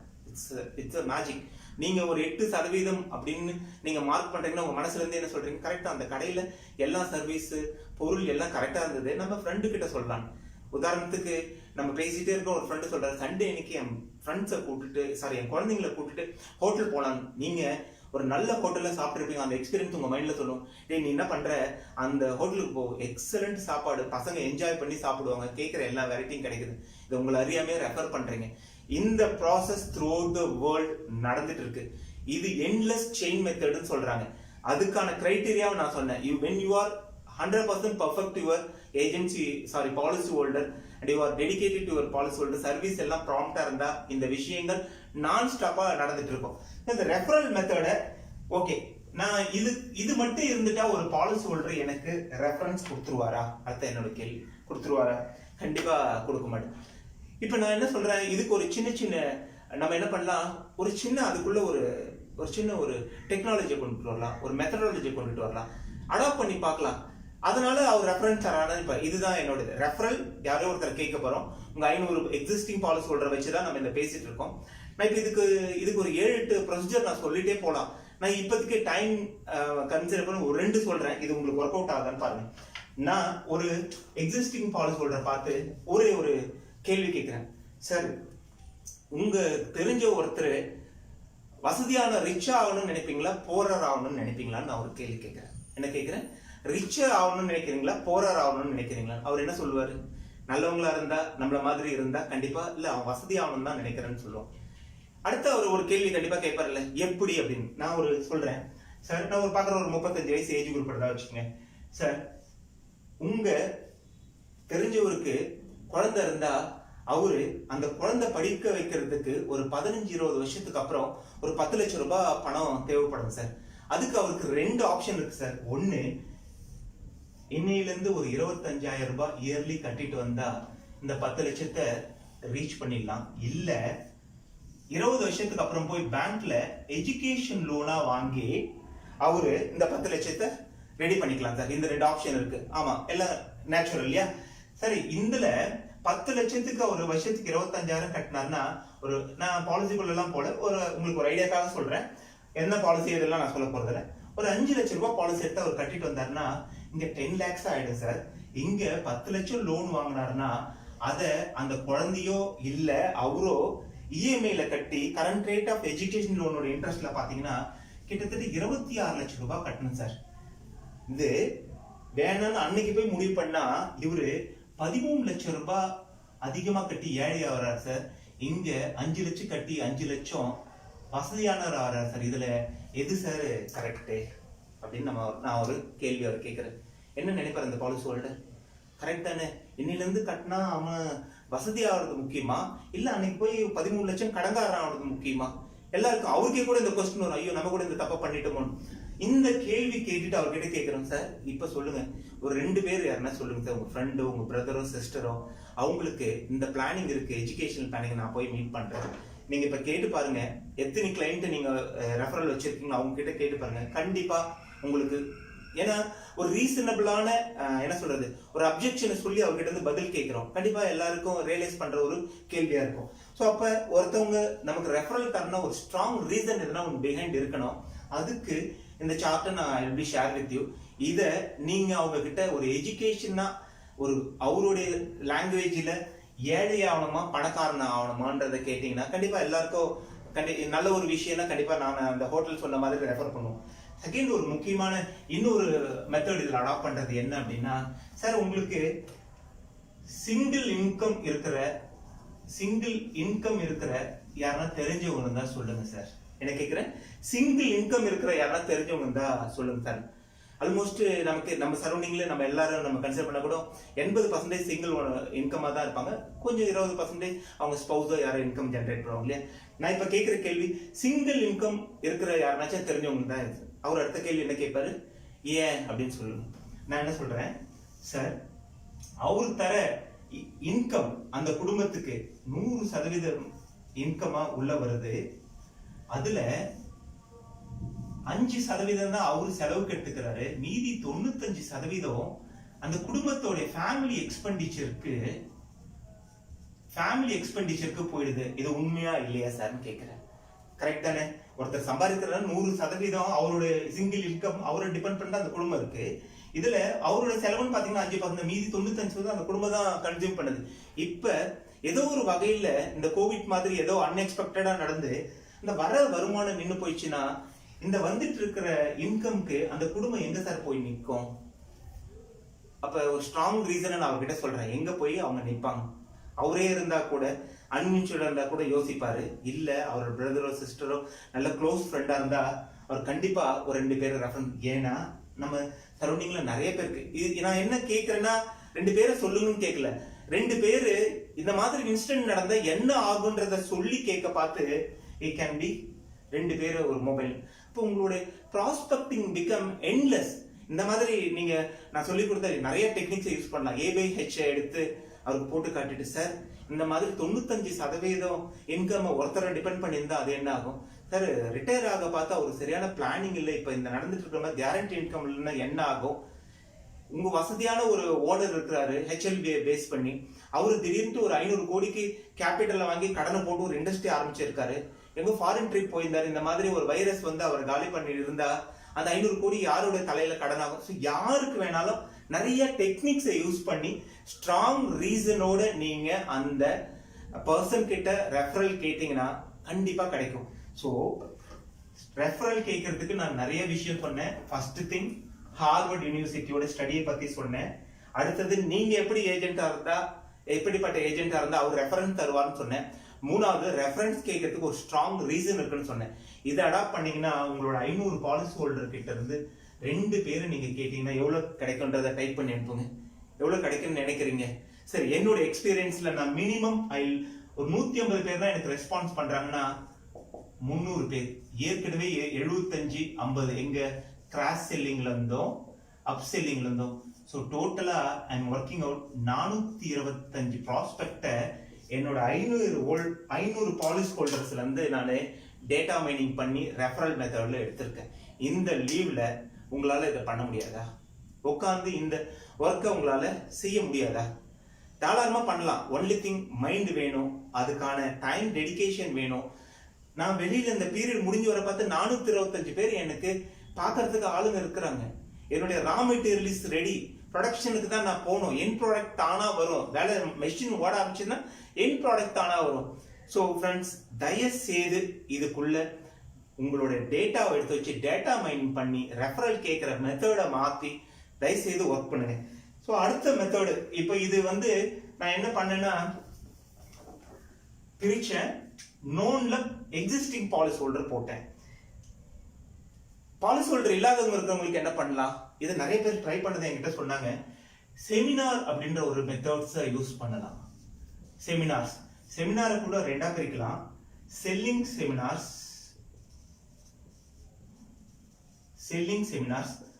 நான் செல்லிங் செமினார்னு சொல்லுவாங்க. செமினார்ஸ் என்ன எக்ஸ்பிளைன் பண்றேன். இந்த ஜீவன் ஸ்ரீ இந்த மாதிரி பாலிசி எல்லாம் க்ளோஸ் ஆக பார்த்து ஒரு பவர்ஃபுல்லான ஏஜென்ட்டையோ ஒரு டெவலப்மெண்ட் ஆஃபீஸரையோ ஒரு பிரான்ச் மேனேஜரை கூப்பிட்டு இந்த பிளானோட இதை பத்தி ஒரு ஹோட்டல்ல ஒரு 50 பேர் 60 பேர் உட்கார வச்சு பேசணும். பேச பார்த்து பாத்தீங்கன்னா ஒரு 30-40 பாலிசி ஈஸியா கன்வின்ஸ் ஆச்சு.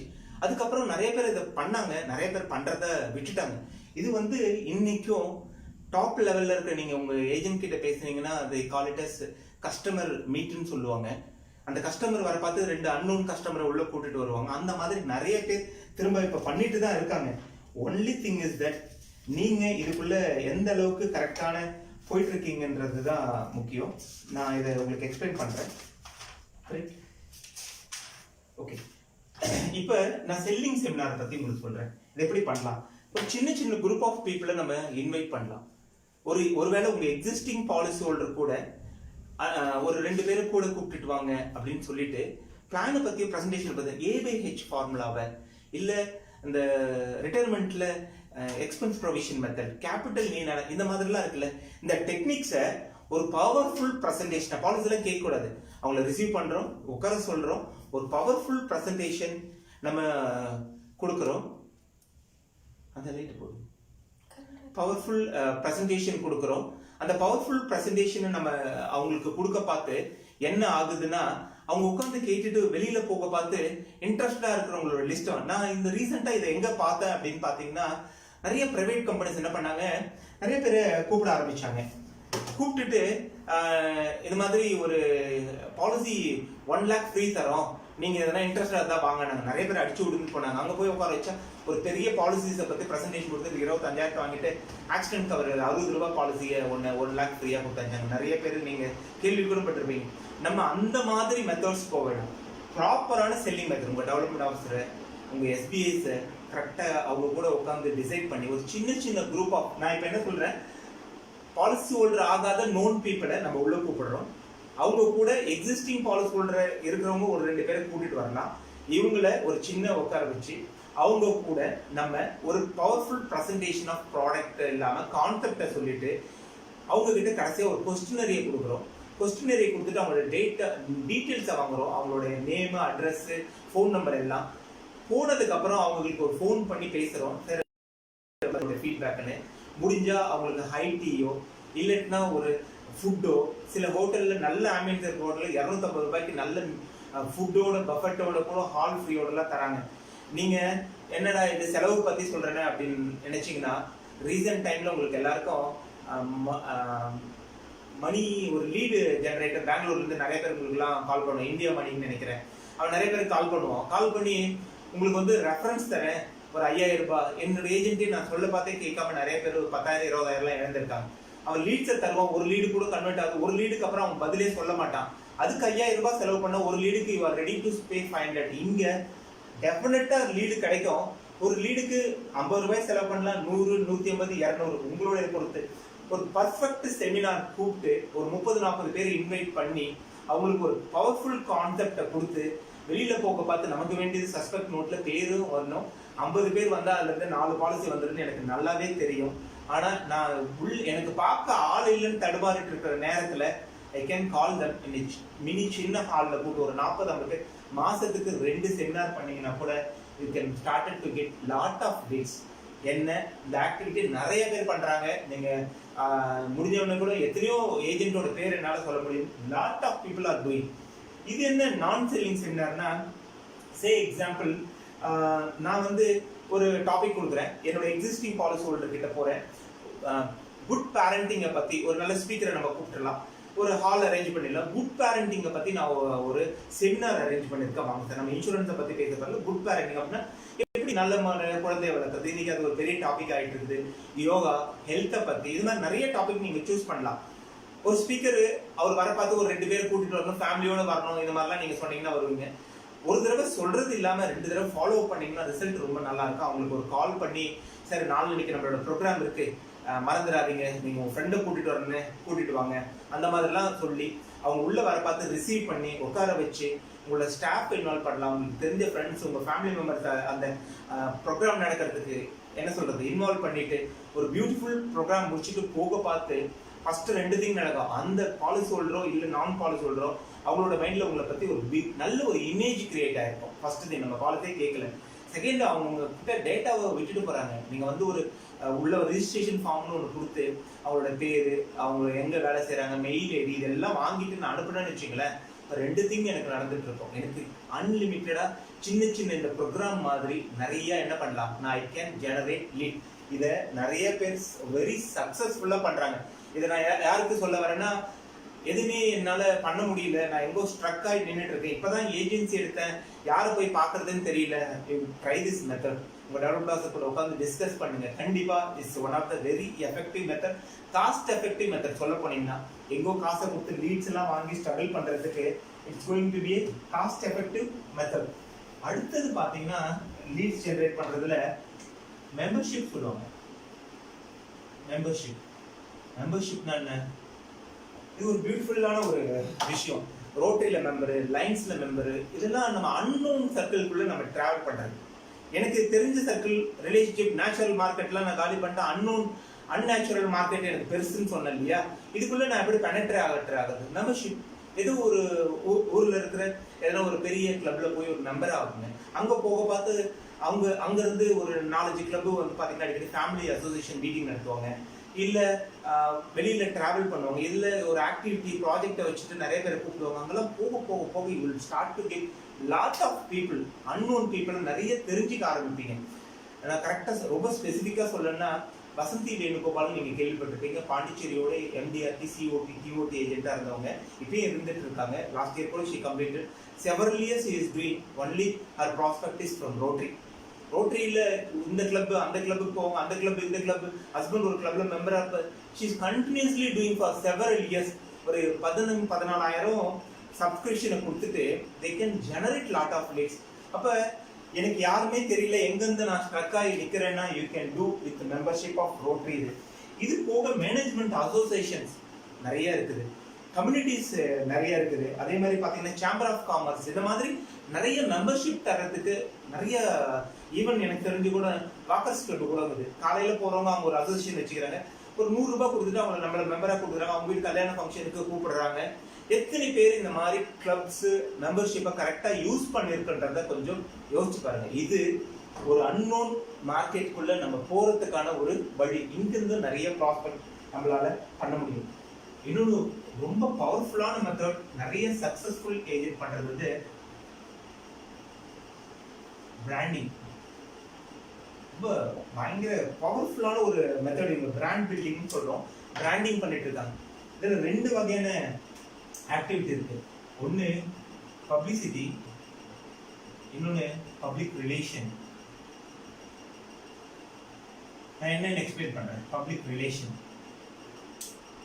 நிறைய நான் நாக்பூர் ஒரு ட்ரைனிங்க்கு போயிருக்க பார்த்தா அங்க ஒரு கேள்விப்பட்ட ஒரு விஷயம், பரத் பர்கேஸ் பிராண்ட் ஆஃப் நாக்பூர். இன்சூரன்ஸ்லாம் என்ன எல்ஐசிலாம் தெரியாது, பரத் பர்கேஸ் அந்த மூலையில எங்க நின்று கேட்டீங்கனாலும் அவரை பேரை சொல்லிடுவாங்க. அவருக்கு in self created as a brand. எல்ஐசியோட இமேஜை யூஸ் பண்ணி கிரியேட்டட் இன்செல்ஃப் எ பிராண்ட். எங்க போய் நின்னாலும் அவரை பத்தி நம்மளால கேட்டா பதில் சொல்ற அளவுக்கு ஹோர்டிங்ஸ் இருக்குது, நிறைய ஸ்பான்சர்ஸ் பண்ணியிருக்காரு. பஸ் ஸ்டாண்டுங்கள்ல அந்த போர்டுகளா இருக்கும், அது பஸ் ஸ்டாப்புங்கள்ல அங்க நடக்கிற ஆக்டிவிட்டிஸ்ல நிறைய விஷயம் பண்ணி அவரை ஒரு பெரிய பப்ளிசிட்டி பண்ணி அவரை ஒரு இமேஜ் பெருசா கிரியேட் பண்ணியிருக்காரு. இந்த இமேஜ் கிரியேஷன் ஒரு ஏஜென்ட்டுக்கு ரொம்ப முக்கியமானது. ஏன் அப்படின்னா, நான் ஒரு அன்னோன் பீப்புள் கிட்ட போறதுக்கு முன்னாடி என்னை பத்தி அவருக்கு தெரிஞ்சதுன்னு வச்சுக்கலாம், ரிசீவிங் இஸ் வெரி ஈஸி. என்னை பார்க்கறதுக்கு முன்னாடி அவர் நீங்களா வாங்க என்ன எப்படி தெரிஞ்சுக்கிட்டான்னு தெரியாது. ஆனா அதுக்காக நம்ம அந்த மினிஸ்டர் எம்எல்ஏ எல்லாம் வைக்கிறாங்கல்ல, அந்த மாதிரி போஸ்டர்ஸ்லாம் நான் சொல்ல வரல, அப்படியும் சில பேர் பண்றாங்க. சாரி, நான் ஒரு தப்பா சொல்லல. மணிகண்டன் கூட இங்க பாத்தீங்கன்னா வெள்ளூர்ல அவரோட இந்த விஐடியோட சான்சலரோட பிறந்த நாள் வந்தா ஒரு 5 கட் அவுட் ஏற்றுவார். அப்புறம் பாத்தீங்கன்னா டீச்சர்ஸ் டே வந்தா ஒரு 5 கட் அவுட் ஏற்றுவார். அவர் ஃபாரின் போன ஒரு 5 கட் அவுட்.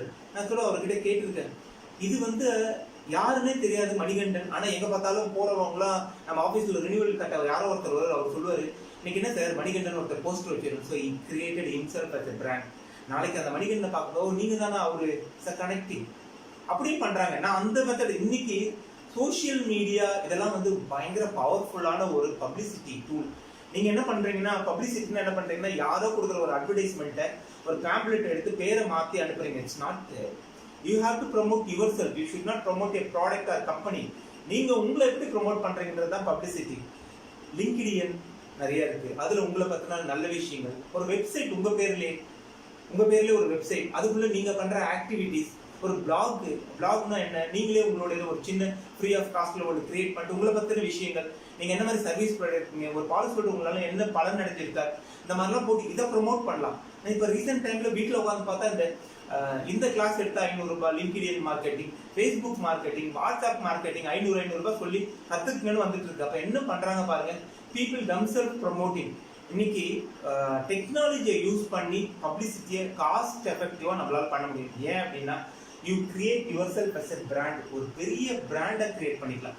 இது எங்க உதவுனா, தெரியாத ஒரு ஆளுக்கு உங்களை பத்தி தெரிவிச்சுக்கிறீங்க, என்னைக்கோ அவரை பார்த்து நீங்க ஈஸியா கனெக்ட் ஆயிடுங்க. தெரியாத ஒரு ஆள் உங்களுக்கு கால் பண்ணலாம், நீங்களாம் இந்த மாதிரி பண்ணியிருந்தீங்களாமே, அப்படியா, என்ன ஒரு நாள் பெரிய ஆளா இருந்து கூட இருக்கலாம், ஒரு அப்பாயின்மெண்ட் தரலாம், யாரும் உங்களுக்கு கால் பண்ணலாம். ஸோ உங்களுக்கு அறியாம நிறைய லீட்ஸை இந்த மாதிரி விஷயங்கள்ல பண்ண முடியும்.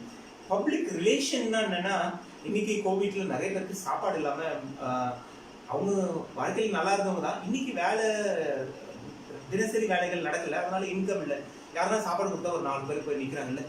இந்த மாதிரி டைம்ல போட்டோ இதெல்லாம் எடுக்காம நீங்க சின்ன சின்ன ஆக்டிவிட்டி பண்ணிட்டு அதை பத்தின விஷயங்களை ஒரு பிளாக்கா எழுதி அதை பத்தி ப்ரொமோட் பண்ணீங்கன்னா உங்களை பத்தின இமேஜ் உங்களுடைய சரௌண்டிங்ஸ்ல ஸ்ப்ரெட் ஆக ஆரம்பிக்கும்.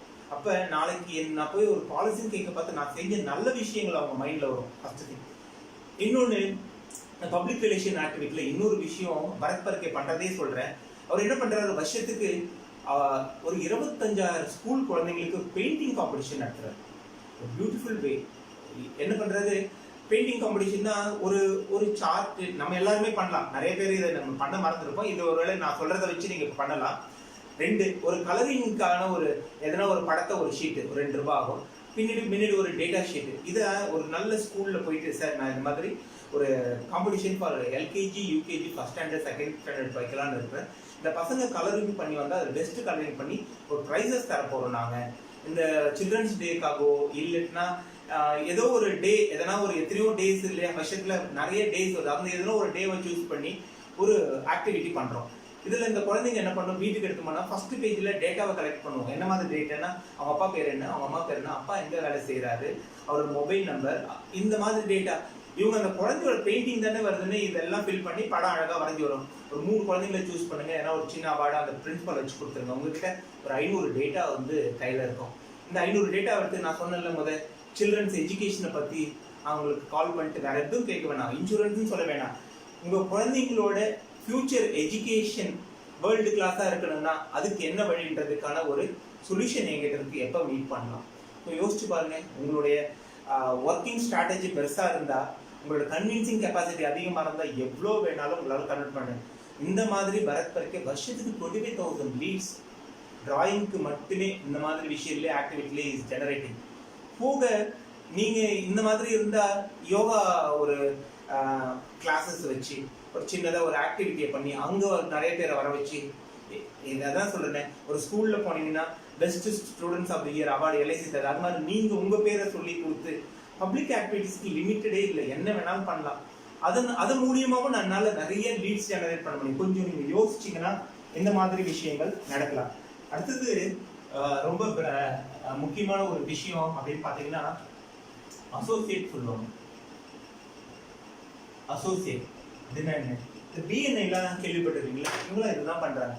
என்ன அப்படின்னா, நான் அதில் போய் மெம்பர் ஆவேன், அவர் ஒரு மெம்பரில். நான் பிஎன்ஐக்கு போவேன்னா நீங்கள் இது யாருக்கு வேணாலும் எங்கே வேணாலும் ரொம்ப சக்ஸஸ்ஃபுல்லாக பண்ணலாம். கரெக்ட், காசுலாம் இதுக்கு ஸ்பெண்ட் பண்ண வேண்டாம். நான் ஒரு எக்ஸாம்பிள், நான் ஒரு எல்ஐசி ஏஜென்ட்டாக இருக்கிறேன். நான் வந்து ஒரு மெடிக்கல் ஷாப் ஓனர் எனக்கு ஃப்ரெண்டாக இருக்கிறார். அவரு ஒரு எனக்கு இன்னொரு ஃப்ரெண்டு ஒருத்தர் சப்ளையர் இருக்கிறார். நான் என்ன பண்ணுறேன், எங்கே இந்த மெடிசன்லாம் வாங்கி சப்ளை பண்ணுறீங்க, இவரை நான் அவர் கூட ஃப்ரெண்ட்ஷிப் மாற்றி விட்டுருவேன். சரி, இவரு கூட நிறைய மெடிசன்ஸ்லாம் வாங்கி டிஸ்ட்ரிபியூஷன் பண்ணுறது, என்னென்ன ப்ராடக்ட் பாருங்கள். இவர் வந்து ஒரு டேங்கரிஸ் லெதர் இண்டஸ்ட்ரியோட ஓனர். அவருக்கு எனக்கு தெரிஞ்ச வேற ஒரு இவருக்கு ரிலேட்டடாக இருக்கிற 2 பேர் இன்ட்ரோடியூஸ். இப்போ என்ன ஆகுது, நான் இன்ட்ரடியூஸ் பண்ணி வச்சுட்டு அவர்கிட்ட எனக்கு ஒரு 2 பேரை சொல்லுங்கன்னு என்னால் கேட்க முடியும். எனக்கு ஒரு 2 பேரை என் இன்சூரன்ஸ், நான் ஒருத்தருக்கு அசோசியேட்னா என்னன்னா, நான் இவர் கூட ஒரு தொடர்பை ஏற்படுத்தி இவருக்கு ஒரு ஹெல்ப் கொடுக்குறேன். திரும்ப இவருக்கு ஹெல்ப்பை முடிச்சுட்டு நான் திரும்ப இவர்கிட்ட 2 பேரை ரெஃபரன்ஸுக்கு ஹெல்ப் கேட்குறேன். இது என்லெஸ் செயின் மெத்தட். எவ்வளோ பேருக்கு வேணாலும் நீங்கள் இதை பண்ணிகிட்டே இருக்கலாம். ஒருத்தருக்கு ஒரு உதவி கொடுக்குறோம், அவரோட நீடை ஃபுல்ஃபில் பண்ணுறோம், திரும்ப நம்ம அவர்கிட்ட இருந்து நம்ம ஆக்டிவிட்டி. இப்போ யோசிச்சு பாருங்க, அவர் கொடுக்கறதுக்கு கஷ்டமே பண்ணுவோம். ஏன்னா நான் அவருக்கு ஒரு ஹெல்ப்பை கொடுத்துட்டு திரும்ப கேட்குறேன். இதுதான் நிறைய பேர் பிஎன்ஐ மாதிரி ஒரு அசோசியேஷன்ஸில் இது ஒரு என்ன சொல்றது, எவ்ரி வீக் ஆக்டிவிட்டியாக பண்ணுறாங்க. அவர் இவங்களுக்குள்ளேயே கனெக்ட் பண்ணிப்பாங்க. அவங்களுக்குள்ளேயே அவர் வந்து வெளியிலேருந்து ஒரு ரெஃபரன்ஸை கொடுப்பார். ரெஃபரன்ஸ் இல்லாமல் you can work like this as associate. ஒருத்தர் கூட அசோசியேஷன் பண்ணுறோம், அவங்களுக்கு ஒரு உதவி செய்கிறோம், திரும்ப அவங்க கிட்ட முடிச்சுட்டு நம்ம நீங்க இப்போ யோசிச்சு பாருங்க, இந்த மாதிரி உங்களுக்கு எவ்வளோ பேர் தெரிஞ்சிருக்கும். இது வரைக்கும் நம்ம போனோடனே அவங்க கிட்ட என்ன கேட்குறோம், பாலிசி கேட்குறோம், யாராவது தெரிஞ்சவங்க நம்ம திரும்ப ஒரு உதவியை செஞ்சுட்டு அவங்க கிட்ட கேட்க பார்த்து யார் வேணாலும் யாருக்கு வேணாலும் உதவியை செய்யலாம். ஸோ இது ஒரு மெத்தடாலஜி ஆஃப் இது. அடுத்தது இன்னைக்கு இருக்கிற ஒரு சின்ன டெக்னிக்கை யூஸ் பண்ணி பண்றது, யூசிங் டெக்னாலஜிஸ் இல்லையா. இதை வச்சு மார்க்கெட்டிங் அடிச்சு தூக்கி போடலாம். நீங்க கரெக்டா யூஸ் பண்ண தெரிஞ்சவங்க தான். சொன்னல, நீங்க இப்போ ஃபேஸ்புக் லைவ் பார்த்துட்டே இருப்பீங்க. வெளியில போனீங்கன்னா 4 அட்வர்டைஸ்மெண்ட் உங்களுக்கு போயிட்டே இருக்கும். எதனா ஒன்று கிளிக் பண்ணீங்கன்னா உங்க மொபைல் நம்பர், இமெயில் ஐடி சொல்லுங்க, நான் வாங்கிப்போம். அப்புறமா திரும்ப யாராவது கால் பண்ணுவோம். Facebook marketing, LinkedIn marketing, WhatsApp marketing, இதெல்லாம் பெரிய வகையா லீட் ஜென்ரேஷன். இன்னைக்கு யாரோ ஒருத்தர் உங்களுக்கு ஃபோன் பண்ணி நான் லீட் ஜென்ரேட் பண்றேன்னு தயவுசெய்து அவனை நம்பாதீங்க. அந்த காசை நீங்க கொஞ்சம், நான் அதனால தான் நிறைய பேர் எஜுகேட் சொல்லுவேன், நீங்க 50,000 அவங்ககிட்ட கொடுக்குறதுனா 50,000 எடுத்துட்டு வந்து என் கூட உட்காருங்க, அவன் 1000 லீட் தரேன்னா நான் 10,000 லீட் ஜென்ரேட் பண்றதுக்கு வழி நான் சொல்லி தரேன்னு சொல்லுவேன். ஏன்னா கொடுத்து ஏமாறதோட நான் இறங்கி செயல் பண்ணா 2 விஷயம் நடக்கும். ஐ கேன் லேர்ன் தட் என்ன மாதிரியான விஷயம் ஒர்க் அவுட் ஆகுதுன்னு கத்துக்கலாம். போக எஃபெக்டிவான மெத்தட் எதுன்னு தெரிஞ்சுன்னா அதை தொடர்ந்து நான் செய்யலாம். இதை விட்டுட்டு யார்கிட்டயே காசு கொடுத்துட்டு அவன் 2 ஆக்டிவிட்டி பண்ணிட்டு வந்து இதெல்லாம் பண்ணிட்டேன்னு சொல்லி கூட போட்டுட்டு ஒரு 10 ஷீட் எடுத்து கையில கொடுப்பான், ஒரு ரெஃபரல் கூட நமக்கு அது உதவாது. ஸோ டெக்னாலஜியை யூஸ் பண்ணி நிறைய பண்ணலாம். இதுல உங்களுக்கு நிறைய பேருக்கு தெரிஞ்சிருக்கும், டேட்டாஸ் கூட நிறைய பேர், டேட்டாஸ்னா அந்த மெயில் ஐடிஸ் இந்த மாதிரிலாம் கிடைக்கும். மெயில் ஐடி வந்து one of the powerful method of referral lead என்ன சொல்றது, ப்ராஸ்பெக்டிங். ஏன்னா நம்ம அவங்களுடைய வேலையில தொந்தரவு பண்ணாம அவங்களுக்கு ஒரு மெயில் அனுப்புறோம். நான் சொன்ன இந்த டெக்னிக் எதனா ஒன்று யூஸ் பண்ணுங்க, ஏபிஹெச், அந்த என்ன சொல்றது, கேபிட்டல் நீட் அனாலிசிஸ், எதுனா எவ்வளோ டெக்னிக் சொல்லி கொடுத்தாச்சு. எதனா ஒன்று யூஸ் பண்ணி ஒரு அழகா கான்ஃபரன்ஸ் உங்க டெவலப்மெண்ட் ஆஃபீஸர் கூட உட்காந்து ஒரு அழகா ஒரு டிராஃப்டிங் பண்ணி அவருக்கு அனுப்புங்க. அதை பார்க்க பார்த்தியா அவருக்கு தெரியல, ஏதோ ஒரு நமக்காக சொல்ல வந்துக்கிறாங்கன்னு நம்மளை கூப்பிடணும். நீங்க ஒரு 500 மெயில் காஸ்ட் எஃபெக்டிவா சென்ட் பண்ண முடியும். அதுல இருந்து 5 மெயில் ரிட்டர்ன் வந்தா கூட 2 சேல் பண்ணா கூட செலவே இல்லாம பண்ணலாம். Technology is more powerful. இன்னைக்கு டெக்னாலஜி நிறைய பேர் ரொம்ப நல்ல விஷயத்துக்கு யூஸ் பண்ணிட்டு இருக்காங்க. நம்ம நிறைய மொபைல் இதுதான் யூஸ் பண்றதுன்னு, but technology can be used to generate leads. So friends, இதுக்கப்புறம் ஃப்ரெண்ட்ஸ்ன்னே ஒரு மெத்தட் இருக்குது. ஃப்ரெண்ட்ஸ் மெத்தட் ஆஃப் ப்ராஸ்பெக்டிங் இருக்குது, கோல்ட் மைன் ப்ராஸ்பெக்டிங் இருக்குது, மந்த் வைஸ் கேலண்டர் ப்ராஸ்பெக்டிங் இருக்கு. ப்ராஸ்பெக்டிங்ல இன்னும் ஒரு கிட்டத்தட்ட 10 வகையான ப்ராஸ்பெக்டிங் இருக்கு. ஆனா நான் இப்போ இந்த 1 ஹவர்ல உங்களுக்கு நான் சொல்லி கொடுத்துருக்கிறது ஒரு 8 ways ஆஃப் ப்ராஸ்பெக்டிங் சொல்லி கொடுத்துருக்கேன். First 3 upselling, cross selling, referral from your existing policy holders. It's the most powerful. எப்போ உங்களால ரெஃபரல்குள்ள போய் சக்ஸஸ்ஃபுல்லாக பண்ண முடிஞ்சதோ அதுக்கப்புறம் நீங்கள் என்றைக்குமே ப்ராஸ்பெக்டிவ்ல நிற்கவே மாட்டீங்க. ஏன்னா ரெஃபரல்லேருந்து ஒரு 100 பேரை ஒர்க் பண்ணி 25 பாலிசி வந்தால் அந்த 25 பேர் 2 பேரை தருவாங்க, 50 ஆகும். அந்த 50 பாலிசியில் திரும்ப 25 பண்ணிங்கன்னா அது 50 ஆகும். It's endless method. எவ்வளோ நாள் நான் ஏஜென்ட்டாக இருக்கிறேனோ பண்ணிகிட்டே இருக்கலாம். இன்னொரு முக்கியமான விஷயம், இந்த மாதிரி நீங்கள் செக்மெண்டைஸ் பண்ண பார்த்து என்ன ஆகும், உங்களுடைய பாலிசியை நீங்கள் யாருக்கு விற்கணுன்றதை நீங்கள் டிசைட் பண்ண முடியும். சே எக்ஸாம்பிள், எந்த மார்க்கெட்டில் போய் நான் என்ன பொசிஷன் பண்ணிக்கணும்ட்டு, ஹெச்என்ஐ மார்க்கெட்டா, சாஃப்ட்வேர் இன்ஜினியர் மார்க்கெட், டாக்டர்ஸ் கிட்ட போய் ஒர்க் பண்ணுமா, சினி இண்டஸ்ட்ரியில் ஒர்க் பண்ணுமா, யாருன்றதை இங்கிருந்து இந்த எந்த ரா மெட்டீரியல் எனக்கு வேணும் ப்ரொடக்ஷன்றதை நீங்கள் டிசைட் பண்ண முடியும். இது எதையுமே பண்ணாமல் நான் ரொட்டீனா நான் செய்யறது தான் செய்வேன் அப்படின்னா ஒரு 10 பேரை எழுதி வச்சுட்டு இயர் ஃபுல்லாக போயிட்டு ஒரு இயர் முடிஞ்சிச்சேன்னு வருத்தப்படுறதை தவிர வேற எதுவுமே நடக்க போகிறதில்ல ஃப்ரெண்ட். ஸோ எப்பயுமே எனக்கு ஒரு 3 பேர், நான் ஒரு சின்ன ஒரு விஷயத்தோட இந்த விஷயம் என்ன சொல்கிறேன், இந்த ட்ரைனிங்கை முடிச்சிடுறேன். உலகத்தில் 3 வகையான மக்கள் இருக்கிறாங்க உலகத்தில். ஒருத்தர் வந்து வாண்டர்ஸ்ன்னு சொல்லுவாங்க. வாண்டர்ஸ்னா யாருன்னா குறிக்கோளே இல்லாமல் சுற்றிட்டு இருக்கிறவங்க, நாடோடிகள் சொல்கிறல, தே ஆர் கால்டு வாண்டர்ஸ். அவங்க மனப்போக்கின போக்கில் போயிட்டே இருப்பாங்க. அவங்களுக்குன்னு ஒரு இலக்கு இருக்காது, எங்கே போகிறேன்னு தெரியாது, எதை ரீச் பண்ணுறதுன்னு தெரியாது, போயிட்டே இருப்பாங்க. மனப்போன போக்கில் குறிக்கோள் இருக்காது, கால்ஸ் வாண்டர்ஸ். அடுத்தது பார்த்தீங்கன்னா வாட்சர்ஸ்னு ஒருத்தருப்பாங்க, வேடிக்கை பார்ப்பவர்கள். வேடிக்கை பார்ப்பவர்கள் யாரு அப்படின்னு பார்த்தீங்கன்னா, இவங்க உட்காந்துட்டு இருப்பாங்க. ஒரு எக்ஸாம்பிள், ஒரு கிரிக்கெட் ஸ்டேடியத்தை எடுத்துங்க, யாரோ விளையாடிட்டு இருப்பாங்க, இவரு கேலரியில் உட்காந்து வேடிக்கை பார்க்குறவர்.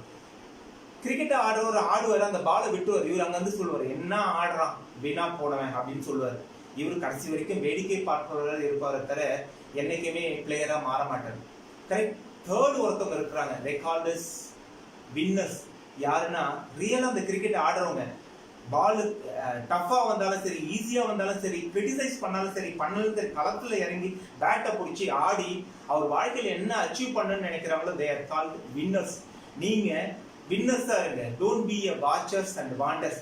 வேடிக்கை பார்க்கறவங்களாவோ குறிக்கோள் இல்லாதவங்களும் இல்லாம உங்க வாழ்க்கையில ஒரு குறிக்கோளை வச்சுட்டு சிஓடி, டிஓடி, எம்டிஆர்டி இந்த மாதிரி ஏதோ ஒரு இலக்கை வச்சு பெருசா வச்சு களத்துல இறங்கி வேலை செஞ்சு உங்க வாழ்க்கையில ஒரு பெரிய மாறுதலை கொண்டுட்டு வாங்க.